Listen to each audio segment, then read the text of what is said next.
Assalamualaikum warahmatullahi wabarakatuh. Bismillah, alhamdulillah, wassalatu wassalamu ala rasulillah, la hawla wa la quwwata illa billah, amma ba'd. Kembali lagi di channel Jiwa Tutor, tempat berkumpulnya para YouTuber pemula. Seperti biasanya, saya akan menjelaskan tentang yang berhubungan dengan YouTube. Kalau kita bisa bikin banyak viewer, kecanduan dengan video-video kita, maka cara kita akan bisa berkembang pesat. Nah, tapi apa sebetulnya yang bisa bikin viewer ketagihan dengan video-video kita? Banyak itu berapa mula, termasuk viewer channel ini, kalau mereka itu sudah bingung gimana caranya mengembangkan channel mereka.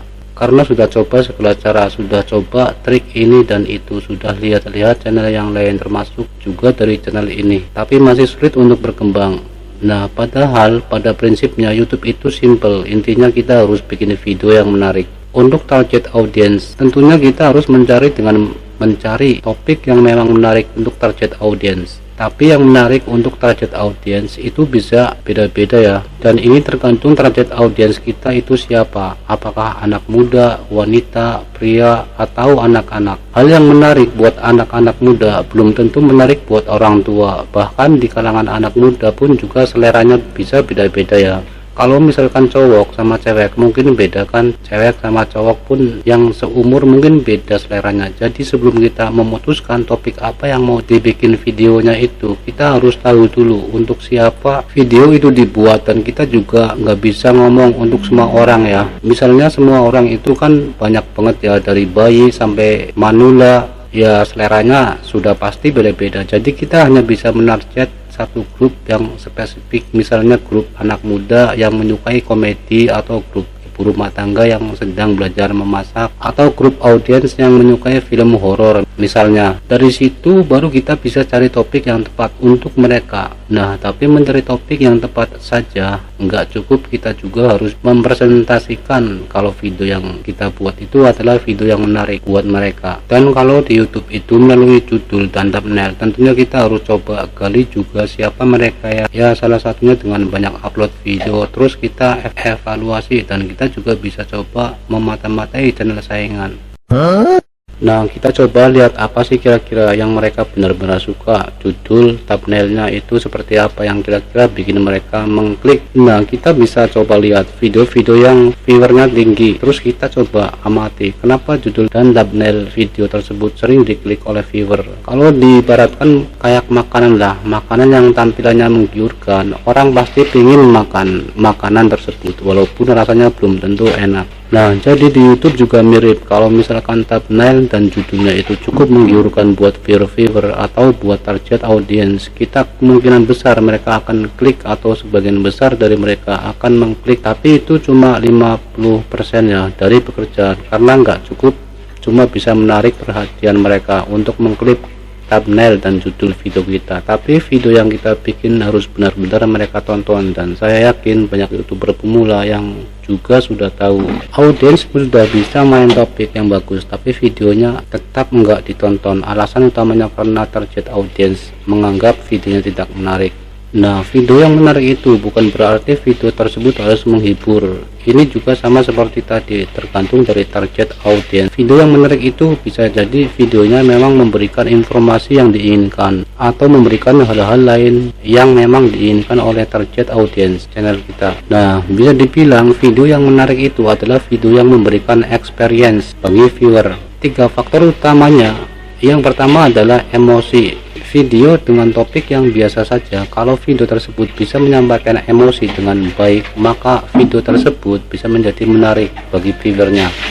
Misalkan video horor, tentunya viewernya pingin emosi yang menakutkan, mereka menginginkan rasa takut. Kalau untuk viewer komedi, ya tentunya mereka pingin emosi yang menyenangkan, yang bikin mereka tertawa, terbahak-bahak. Nah, tapi sekalian emosi faktor lainnya yang bisa bikin video menarik itu adalah insight. Insight itu bisa dibilang sebagai bocoran informasi ya. Contohnya video-video di channel ini atau di channel tutorial adalah video-video yang memberikan insight atau informasi atau bocoran apapun. Itu disebutnya untuk viewer yang menonton. Nah, faktor ketiga yang bisa membuat video itu menjadi menarik adalah bergesernya paradigma atau paradigm shift. Nah, jadi setelah menonton video tersebut, pola pikir viewer atau wawasan viewer itu bisa berubah, bisa lebih berkembang.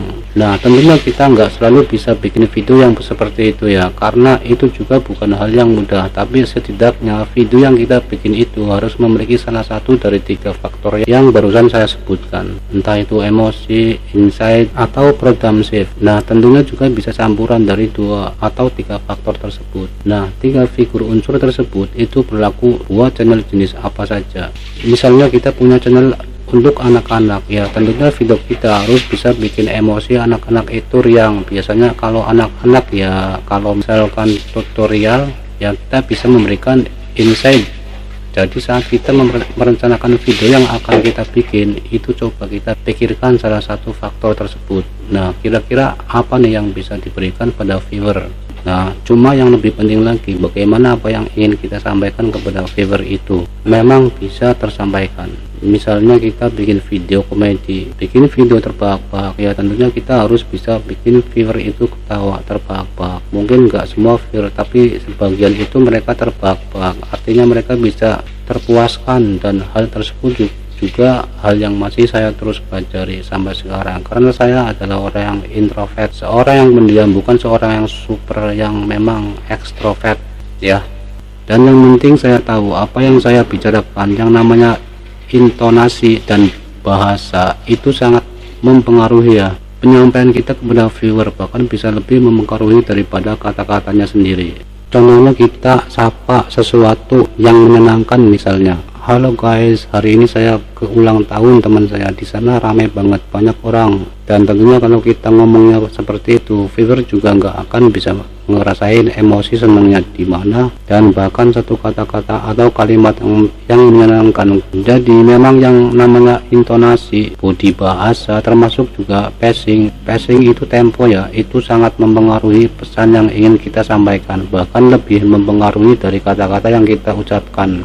Nah, untuk seorang yang personalitinya cukup menarik, mungkin hal tersebut bukan masalah, tapi buat orang-orang seperti saya yang cukup introvert, selain saya terus mengasah, saya ngakalin juga dengan editing. Jadi intinya supaya lebih ngebantu aja biar enggak terlalu boring ya.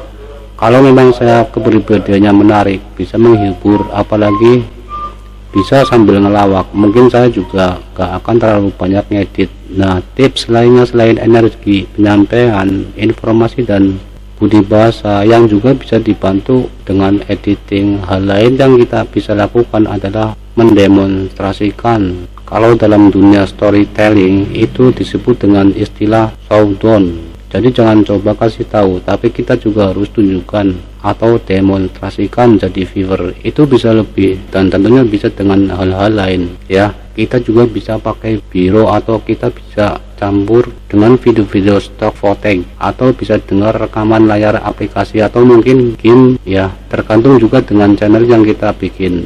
Nah, jadi intinya jangan coba kasih tahu, tapi juga demonstrasikan sebaik mungkin. Oke, sampai di sini saja. Semoga video ini bermanfaat, dan saya akhiri. Wassalamualaikum warahmatullahi wabarakatuh.